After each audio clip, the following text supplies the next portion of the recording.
ঠাকুর গান শুনিবার ইচ্ছা প্রকাশ করিলেন। বলরামের বৈঠকখানায় এক ঘর লোক, সকলেই তাহার পানে চাহিয়া আছেন, কি বলেন শুনিবেন, কি করেন দেখিবেন। শ্রীযুক্ত তারাপদ গাহিতেছেন, শ্রীরামকৃষ্ণ গিরিশের প্রতি বলছেন, আহা বেশ গানটি, তুমি কি সব গান বেঁধেছ? একজন ভক্ত বলছে, হাঁ, উনি চৈতন্যলীলার সব গান বেঁধেছেন। ঠাকুর গিরিশের প্রতি বলছে, এই গানটি খুব উতরেছে। গায়কের প্রতি, নিতাইয়ের এই গান গাইতে পারো? আবার গান গাইল। নিতাই গেয়েছিলেন। শ্রী গৌরাঙ্গের গান হইল।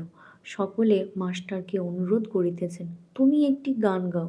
মাস্টার একটু লাজুক, ফিস ফিস করে মাপ চাহিতেছেন। গিরিশ ঠাকুরের প্রতি সহাস্যে, মহাশয়, মাস্টার কোনো মতে গান গাইতেছে না। শ্রীরামকৃষ্ণ বিরক্ত হইয়া, ও স্কুলে দাঁত বার করবে, গান গাইতে যত লজ্জা। মাস্টার মুখটি চূর্ণ করিয়া খানিকক্ষণ বসিয়া রহিলেন। শ্রীযুক্ত সুরেশ মিত্র একটু দূরে বসেছিলেন। ঠাকুর শ্রীরামকৃষ্ণ তাহার দিকে সস্নেহে দৃষ্টিপাত করিয়া শ্রীযুক্ত গিরিশ ঘোষকে দেখাইয়া সহাস্য বদনে কথা কহিতেছেন। শ্রীরামকৃষ্ণ পরমহংসদেব সহাস্যে, তুমি তো কি, ইনি তোমার চেয়ে। সুরেশ হাসিতে হাসিতে, হাগ্গা হাঁ, আমার বড় দাদা। গিরিশ ঠাকুরের প্রতি বলছেন, আচ্ছা মহাশয়, আমি ছেলেবেলায় কিছু লেখাপড়া করি নাই, তবু লোকে বলে বিদ্বান। ঠাকুর বলছেন, মহিম চক্রবর্তী অনেক শাস্ত্র দেখেছে শুনেছে, খুব আধার। মাস্টারের প্রতি, কেমন গা? মাস্টার বলছে, আগে হ্যাঁ। গিরিশ বলছে, কি বিদ্যা? ও অনেক দেখেছি, ওতে আর ভুলি না। শ্রীরামকৃষ্ণ হাসিতে হাসিতে বলিতেছেন, এখানকার ভাব কি জানো?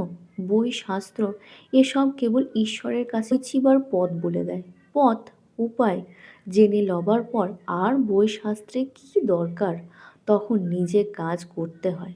একজন একখানা চিঠি পেয়েছিল, কুটুমবাড়ি দত্ত করতে হবে। কি কি জিনিস লেখা ছিল, জিনিস কিনতে দেবার সময় চিঠিখানা খুঁজে পাওয়া যাচ্ছিল না। কর্তাটি তখন খুব ব্যস্ত হয়ে চিঠির খোঁজ আরম্ভ করলেন। অনেকক্ষণ ধরে অনেকজন মিলে খুঁজলে শেষে চিঠিখানা পাওয়া গেল। তখন আর আনন্দের সীমা নাই।